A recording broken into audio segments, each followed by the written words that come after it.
हरे कृष्णा। श्रीमद् भगवद गीता के ऊपर हमारी जो ये वक्तव्य की श्रृंखला है, इसमें आप सबका स्वागत है। तो आज हम आपके लिए लेकर आए हैं अध्याय पहला और उसकी श्लोक संख्या 20।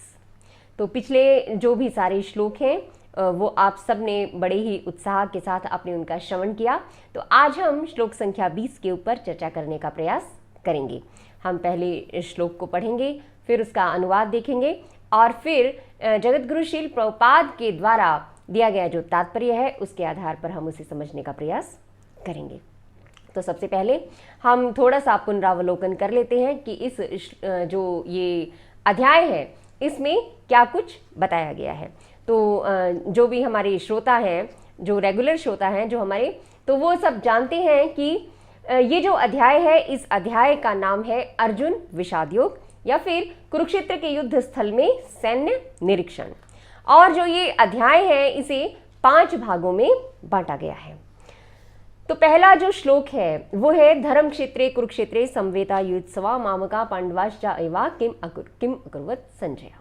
कि पहला जो श्लोक है उस श्लोक में धर्म क्षेत्र कुरुक्षेत्र की महत्ता बताई गई है और उसके बाद जो सेक्शन है वो है दूसरे श्लोक से लेकर और 13 तक। तो उसमें क्या है कि जो दुर्योधन है उसके कूटनीतिक व्यवहार का वर्णन किया गया है कि किस प्रकार दुर्योधन अपना जो राजनीतिक या कूटनीतिक जो उसकी इच्छाएं हैं, जो व्यवहार है वो लेकर और वो अपने गुरुजनों के सम्मुख जाता है। उसके बाद जो सेक्शन है 14 से लेकर 20 तक का, तो उसमें अर्जुन की या फिर पांडवों की विजय के जो चिन्ह हैं वो प्रदर्शित किए गए हैं। तो यहाँ पे संजय बता रहे हैं कि किस प्रकार से पहले ही ये अनुमान लगाया जा सकता था उन घटनाओं को देखकर, उन चिन्हों को देखकर कि अर्जुन की विजय सुनिश्चित है और पांडव जीतने वाले हैं।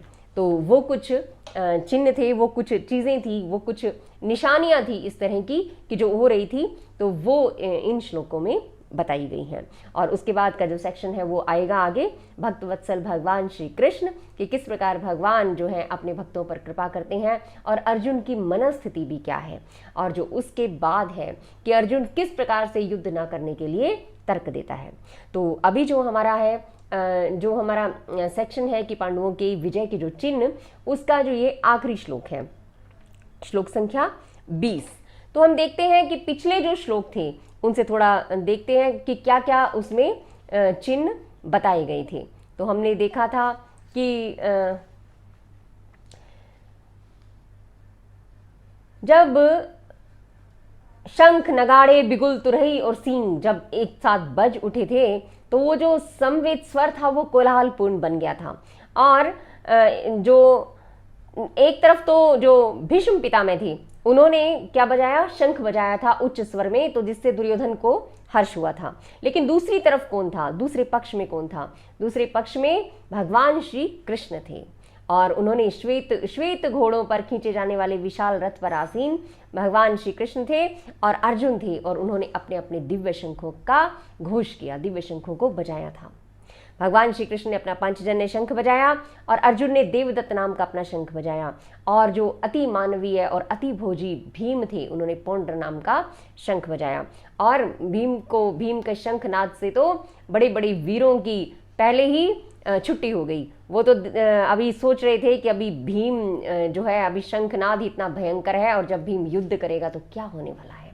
तो इस तरह से और फिर जो पांडवों के पक्ष के वीर योद्धा थे उन सब के नाम लिए गए हैं, उन्होंने किस तरह से अपने अपने शंख बजाए। विराट, सात्यकी, धृष्टद्युम्न, शिखंडी और साथ में ही उनके जो दोनों भाई और थे नकुल और सहदेव, उनके बारे में भी बताया गया कि उन सब ने अपने अपने शंख बजाए हैं। और इस तरह से जो शंखों की ध्वनि थी वो अत्यंत कोलाहलपूर्ण बन गई। और उन शंखों की ध्वनि को सुनकर क्या हुआ कि जो अभक्त थे, जो धृतराष्ट्र के पुत्र थे, उनके हृदय विदीर्ण हो गए, फटने लगे। क्यों? क्योंकि वो अभक्त थे। तो हमने पिछले श्लोक में चर्चा किया था कि किस प्रकार से जो अभक्त हैं उनको भय हमेशा ही सताता रहता है। वो कभी भी अपने हृदय में शांति का अनुभव नहीं करते, चाहे परिस्थितियां कैसी भी हों। लेकिन जो दूसरी तरफ जो भक्त हैं वो हमेशा भगवान की शरण ग्रहण करते हैं, तो किसी भी प्रकार की परिस्थिति हो वो हमेशा ही अपने हृदय में शांति का अनुभव करते हैं। वो अभय रहते हैं, जीवन की प्रत्येक परिस्थिति में वो शांत रहते हैं। तो एक सूत्र है बस क्या कि भजऊ रे मन श्री नंदनंदन अभय चरणार विंदरे। तो ये हमारा पिछला श्लोक था कि किस प्रकार से जो विभिन्न शंखों की ध्वनि जब जोर जोर से होने लगी तो अभक्तों के हृदय फटने लगे। और जो अभी आगे ये आने वाला श्लोक है तो इसमें क्या बताया जा रहा है, तो हम पहले श्लोक को पढ़ेंगे और फिर उसके बाद उसका अनुवाद देखेंगे और फिर उसके बाद तात्पर्य हम देखेंगे। तो एक बार पहले हम थोड़ा मंगलाचरण करते हैं, श्री भगवान को और अपनी गुरु परंपरा को याद करते हैं और उनसे प्रार्थना करते हैं कि वो हमें इस प्रकार की बुद्धि दे ताकि हम इस आध्यात्मिक ज्ञान को समझने में सक्षम हो सकें। तो आप सब मेरे साथ दोहरा सकते हैं और जो नहीं जिनको ये श्लोक आते हैं तो वो सुन सकते हैं। ओम अज्ञानतिम्रान्धस्य ज्ञानञ्जनशलाकया चक्षुरुन्मिलितं येन तस्मै श्रीगुरुवे नमः। श्रीचैतन्यमनोभीष्टं स्थापितं येन भूतले स्वयं रूपा कदा मह्यं ददाति स्वपदान्तिकं। वन्दे अहं श्रीगुरो श्रीयुत्पत्कमलं श्रीगुरून् वैष्णवांश्च श्रीरूपं साग्रजातं सहगणा रघुनाथान्वितं तं सजीवं सावधैतं सावधूतं परिजनसहितं कृष्णचैतन्यदेवं श्रीराधा कृष्णपादान् सहगणा ललिता श्रीविशाखान्वितांश्च। नमो विष्णुपादाय कृष्णपृष्ठाय भूतले श्रीमते भक्तिवेदांत स्वामिन् इति नामिने। नमस्ते सरस्वती देवे गौरवाणी प्रचारिणे निर्विशेष शून्यवादी पाश्चात्य देशतारिणे। हे कृष्ण करुणा सिंधु दीनबंधु जगतपते गोपेश गोपिका कांची राधा कांत नमस्तुते। तप्त कांचन गौरांगी श्री राधे वृंदावनेश्वरी वृषभानुसुते देवी प्रणमामि हरिप्रिया। वाञ्छाकल्पतरुभ्यश्च कृपा सिन्धुभ्य एव च पतितानां पावनेभ्यो वैष्णवेभ्यो नमो नमः। जय श्री कृष्ण चैतन्य प्रभु नित्यानंद श्री अद्वैत गदाधर श्रीवासादि गौर भक्तवृंद। हरे कृष्णा कृष्ण कृष्णा हरे हरे, हरे राम राम राम हरे हरे। हरे कृष्णा कृष्ण कृष्णा हरे हरे, हरे राम राम राम हरे हरे। हरे कृष्णा कृष्ण कृष्णा हरे हरे, हरे राम राम राम हरे हरे। ओम नमो भगवते वासुदेवाय, ओम नमो भगवते वासुदेवाय, ओम नमो भगवते वासुदेवाय। हरे कृष्णा। तो अध्याय 1 श्लोक संख्या है 20। अथ व्यवस्थितान् दृष्ट्वा धृतराष्ट्रान् कपिध्वजा प्रवर्ते शस्त्र संपाते धनु उद्यम्य पांडवा। ऋषिकेशं तदा वाक्यम इदम आह महीपते। अनुवाद। उस समय हनुमान से अंकित ध्वजा लगे रथ पर आसीन पांडुपुत्र अर्जुन अपना धनुष उठाकर तीर चलाने के लिए उद्यत हुआ। हे राजन, धृतराष्ट्र के पुत्रों को व्यूह में खड़ा देखकर अर्जुन ने श्री कृष्ण से ये वचन कहे। अब अर्जुन, इस श्लोक के बाद अर्जुन बोलना शुरू करेंगे कि किस प्रकार वो भगवान से वार्तालाप शुरू करते हैं, उनकी मनस्थिति क्या है।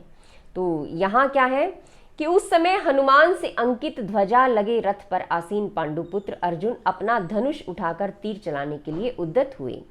तो अभी जो है वो अर्जुन अब एक्शन में आ गए हैं और वो क्या कर रहे हैं, अभी युद्ध करने के लिए अभी देख रहे हैं, पहले खड़े हो गए हैं और अपना जो धनुष उठाया है और तीर चलाने के लिए अब वो देख रहे हैं कि किधर मैं तीर चलाऊं और किस तरह से मैं अपना कार्य जो है प्रारंभ करूं।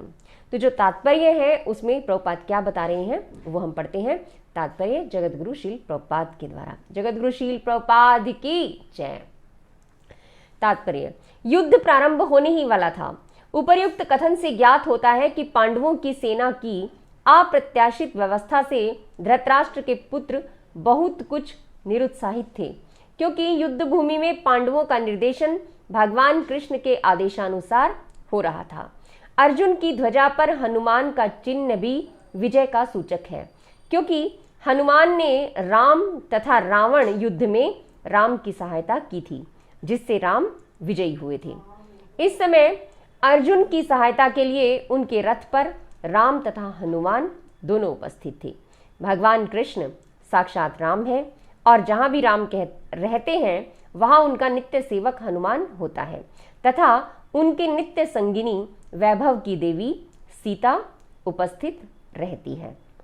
अतः अर्जुन के लिए किसी भी शत्रु से भय का कोई कारण नहीं था। तो यहाँ बताया गया है कि अर्जुन के रथ पर हनुमान जी से अंकित ध्वजा लगी हुई थी। अर्जुन का रथ था वो उससे सुसज्जित था। तो जब हम हनुमान जी के बारे में जानने का प्रयास करते हैं तो इतना तो हम सब जानते ही हैं कि हनुमान जी जो हैं वो भगवान श्री राम के शुद्ध भक्त हैं। सबसे बड़े जब भक्तों की गणना जब की जाती है तो उसमें हनुमान जी का नाम आता है। तो वो बहुत शुद्ध भक्त हैं। और हनुमान जी जो हैं उनके बारे में और अधिक जानने का प्रयास करें तो हम पाएंगे कि हनुमान जी जो 7 प्रकार के चिरंजीवी हैं उनमें से एक है। चिरंजीवी जिनकी आयु बहुत लंबी है कि जिसकी गणना भी हम नहीं कर सकते हैं। तो वो चिरंजीवी अनेक हैं, जैसे अश्वत्थामा है, बलि महाराज हैं, व्यासदेव हैं, विभीषण जी हैं, कृपाचार्य हैं, परशुराम हैं, और एक उनमें हनुमान जी हैं। तो जब भगवान श्री राम अपना जो दिव्य साकेत धाम को जा रहे थे तो उन्होंने हनुमान जी ने इस पृथ्वी पर ही रहना स्वीकार किया, और हनुमान जी ने भगवान से ये वर मांगा कि भगवान जब तक आपकी कथा यहाँ पर चलती रहेगी मैं यहीं पर रहूँगा। तो हम जो भगवान श्री राम हैं उनकी कथा तो हमेशा ही चलती रहेगी, और उनकी कीर्ति तो कभी भी नष्ट होने वाली नहीं है। तो जब तक जैसे ही भगवान की कीर्ति हमेशा रहेगी उसी प्रकार से हनुमान जी भी यहाँ पर हमेशा रहेंगे। तो हनुमान जी 7 चिरंजीवियों में से एक है। हनुमान जी जो है वो दास्य भक्ति का सर्वश्रेष्ठ उदाहरण है। तो जो दास्य भक्ति है उसके आचार्य हैं हनुमान जी। जब हम नवदा भक्ति की बात करते हैं तो नवदा भक्ति बताई गई है श्रवणम कीर्तनम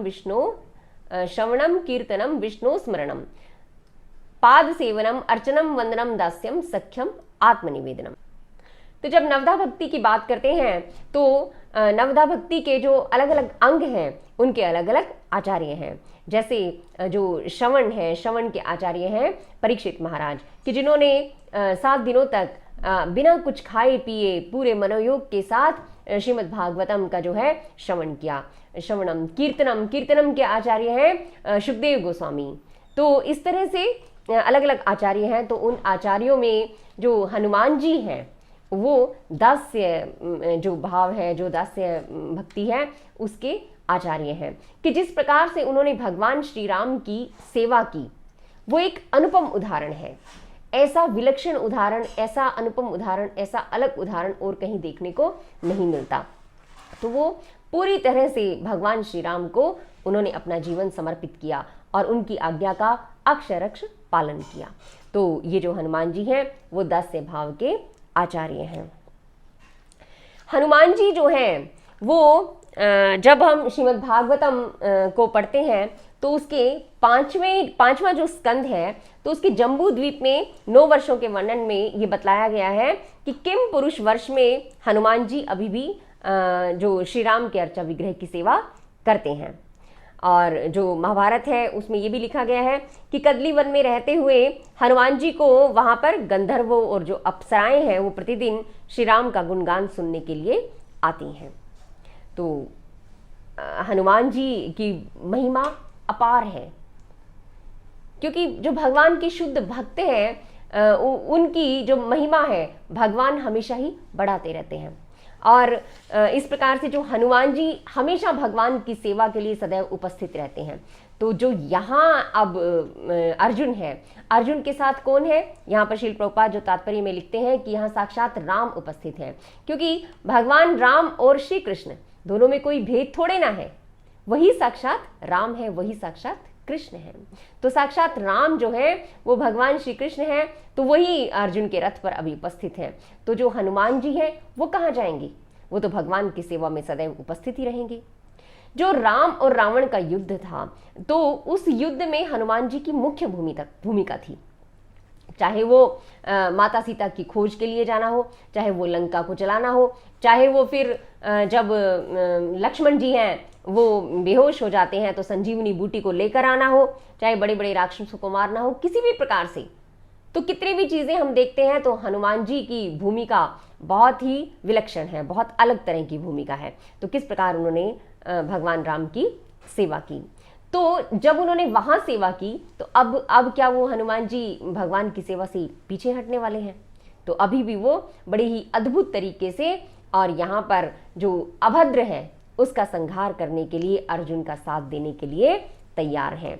तो जो ध्वजा है, हनुमान जी के चिन्ह से अंकित जो ध्वजा है, वो एक तरह से एक ऐसा चिन्ह है कि वो साक्षात हनुमान जी ही उनके रथ पर विराजमान है। तो ये अर्जुन का जो विजय का एक चिन्ह है वो है। अभी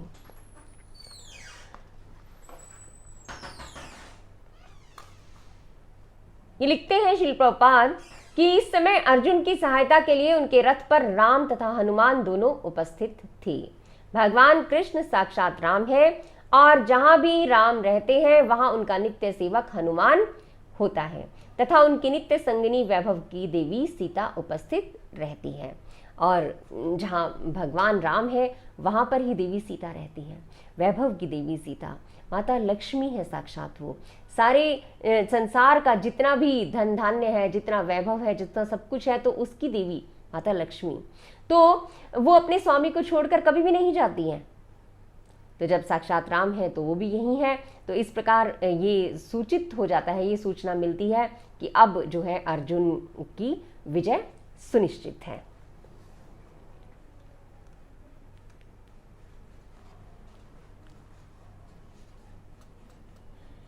आगे श्री प्रभुपाद लिखते हैं कि अतः अर्जुन के लिए किसी भी शत्रु से भय का कोई कारण नहीं था।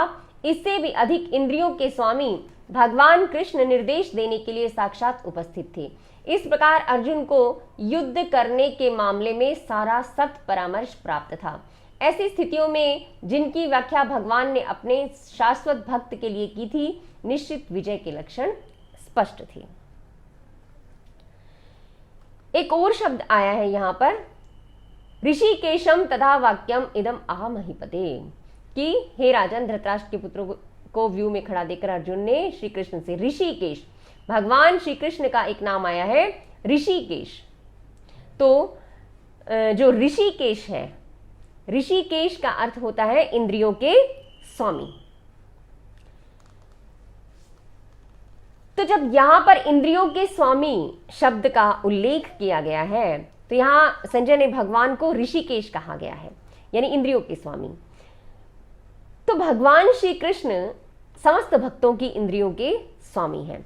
वैसे तो वो सभी के स्वामी हैं, हमारा सब कुछ भगवान से ही आता है, लेकिन जो भक्त हैं वो उन्हें सहर्ष अपना स्वामी स्वीकार करते हैं और भगवान फिर उन्हें सत्य परामर्श देने के लिए हमेशा तैयार रहते हैं। देखिए, जो भगवान है वो हमेशा हमारे हृदय में विराजमान है।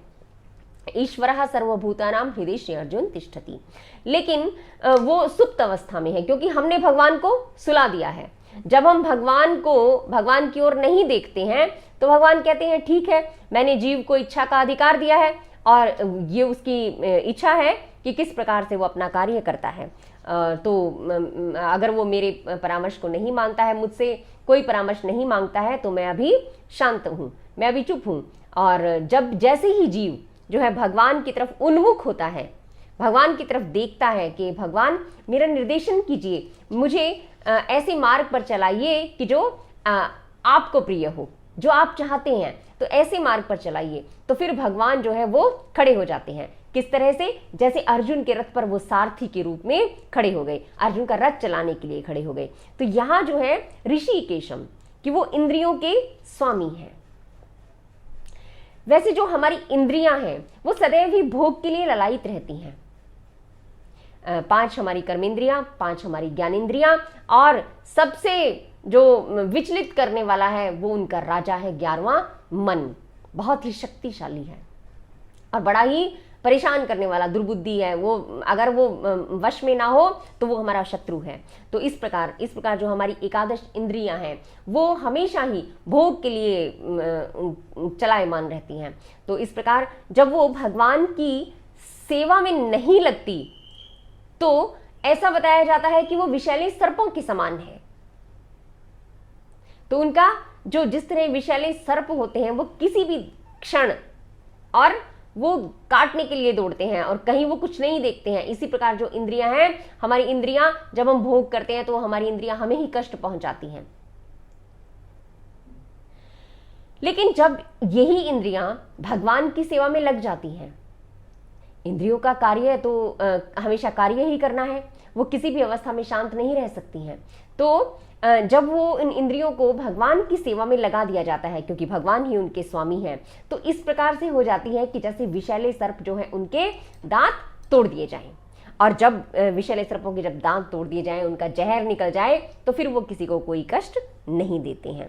तो जो इंद्रियां भगवान की सेवा में लगी हैं तो वो माया से फिर विचलित नहीं होती और भगवान के सत परामर्श से वो अपने मार्ग पर, सत मार्ग पर चलती रहती हैं। तो इस प्रकार श्रील रूप गोस्वामी भी बताते हैं कि जो ऋषिकेण ऋषिकेश सेवनम भक्तिर उच्यते, कि जो भक्ति है, भक्ति वो क्या है कि जो इंद्रियों के स्वामी हैं उनकी सेवा इन इंद्रियों से करना ही असली भक्ति है। तो इस प्रकार की जो परिभाषा है वो रूप गोस्वामी हमें देते हैं। तो यहाँ जो संजय है वो बता रहे हैं कि अर्जुन की जो इंद्रियां हैं वो किस चीज में लगी हुई हैं, वो भगवान की सेवा में लगी हुई हैं। भगवान की सेवा में लगी हुई है, वो भगवान के परामर्श की भगवान की तरफ देख रहा है। अर्जुन भगवान से सत परामर्श की याचना कर रहा है, भगवान से ये प्रार्थना कर रहा है कि आप जो है अभी मेरा निर्देशन कीजिए। तो भगवान तो सदैव ही तैयार हैं जीव को ये बताने के लिए कि उसे क्या करना है। तो अब जो संजय कह रहा है कि तो फिर इस प्रकार जब भगवान ऋषिकेश जो है वो साक्षात उपस्थित हैं उसे सत परामर्श देने के लिए, तो अब अर्जुन की विजय सुनिश्चित है। तो इस प्रकार के ये कुछ विजय के चिन्ह थे कि जिनसे पता चलता है कि अर्जुन की विजय होने वाली है। कौन कौन से हैं कि किस प्रकार से जो शंखों की ध्वनि है वो हुई और भगवान श्री कृष्ण साक्षात उनके साथ उपस्थित थे, और किस प्रकार जो हनुमान से अंकित ध्वजा लगे रथ पर आसीन जो है वो पांडुपुत्र अर्जुन खड़े हैं, और वैभव की देवी सीता जो है वो भी उनके साथ उपस्थित हैं, और ऋषिकेश तो जो इंद्रियों के स्वामी हैं और उनकी सेवा में अर्जुन लगे हुए हैं। तो अब कोई इसमें संदेह नहीं है कि अर्जुन की विजय होने वाली है इस युद्ध में। तो आगे जो हमारे श्लोक रहेंगे वो आगे का सेक्शन है कि किस प्रकार से अर्जुन की मनस्थिति है और भगवान जो है वो किस प्रकार अपनी भक्तवत्सलता प्रदर्शित करते हैं, और किस प्रकार से अर्जुन की आगे स्थिति रहती है और अर्जुन किस प्रकार से एक कुछ तर्क देता है कि अब मैं युद्ध नहीं करूंगा। तो आने वाले श्लोकों में हम इसे देखेंगे। तो जो हमारे ये श्लोक थे पांडवों की विजय के चिन्ह, इनसे हम क्या सीखते हैं? इनसे हमें पता चलता है कि जिस प्रकार अर्जुन एक शुद्ध भक्त की भूमिका निभाते हुए, एक शुद्ध भक्त की तरह से भगवान की भक्ति करते हुए और भगवान के परामर्श का इंतजार कर रहे हैं और अपने जो सारे कार्य हैं वो भगवान के परामर्श के अनुसार करना चाह रहे हैं, तो उसकी विजय के चिन्ह पहले ही दिखाई देने लगे हैं। तो हमें भी अपनी इंद्रियों को भगवान की सेवा में लगाना है, और भगवान से परामर्श हम किस प्रकार ले सकते हैं? हम श्रीमद् भगवद गीता के द्वारा भगवान का जो परामर्श है वो हम हमेशा ही हमारे साथ है, और जो भगवान के शुद्ध भक्त हैं उनके द्वारा दिए जाने वाले जो प्रवचन हैं, उनकी जो शिक्षाएं हैं, उनके रूप में वो हमेशा हमारे साथ रहती हैं। तो ऐसे ही शुद्ध भक्त जो है वो जगत गुरु शील प्रभुपाद, इसी भक्ति वेदांत स्वामी जगत गुरु शील प्रभुपाद, जिन्होंने अनेक अनेक शास्त्र हमें दिए हैं। और जो श्रीमद् भगवद गीता है, श्रीमद् भागवतम है, उनके ऊपर अनेक आचार्यों की, जो हमारे पूर्ववर्ती आचार्य हैं, उनकी टीकाएं इतने सुंदर रूप में, सरल भाषा में हमें दी और शास्त्रों के रूप में अभी हमें दी है और हमें समझाने का प्रयास उन्होंने किया है। तो हमें इन शास्त्रों का अध्ययन करना है। और जैसा कि हम सब जानते हैं कि कलयुग के लिए जो एक महामंत्र है, हरे कृष्ण कृष्ण कृष्ण हरे हरे, हरे राम राम राम हरे हरे, इस महामंत्र की शरण ग्रहण करके इसका जप कर कर हम जो है अपनी इंद्रियों को भगवान की सेवा में लगा सकते हैं। तो सबसे पहला काम क्या है, हम अपनी जिह्वा से भगवान का नाम जप कर सकते हैं। तो ये सबसे बड़ी सेवा है। तो हमें भी अपनी इंद्रियों को भगवान की सेवा में लगाने का प्रयास करना है।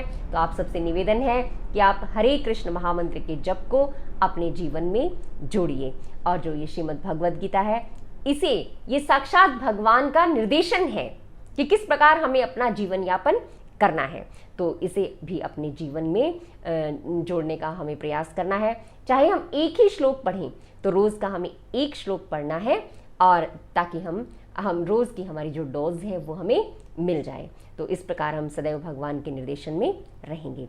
तो आगे आने वाले समय में हम और भी श्लोक हैं वो लेकर आएंगे और श्रील प्रभुपाद के तात्पर्य के आधार पर उन्हें समझने का प्रयास करेंगे। आप सबके सुझावों का स्वागत रहेगा। और यदि आपको ये चर्चा अच्छी लगी हो तो आप इसे अपने मित्रों के साथ और संबंधियों के साथ साझा अवश्य कीजिए। तो ये था हमारा आज का श्लोक। तो मिलते हैं अगली कड़ी में, तब तक के लिए हरे कृष्णा। श्रीमद् भगवद गीता की जय। जगत गुरु शील प्रभुपाद की जय। हरे कृष्णा।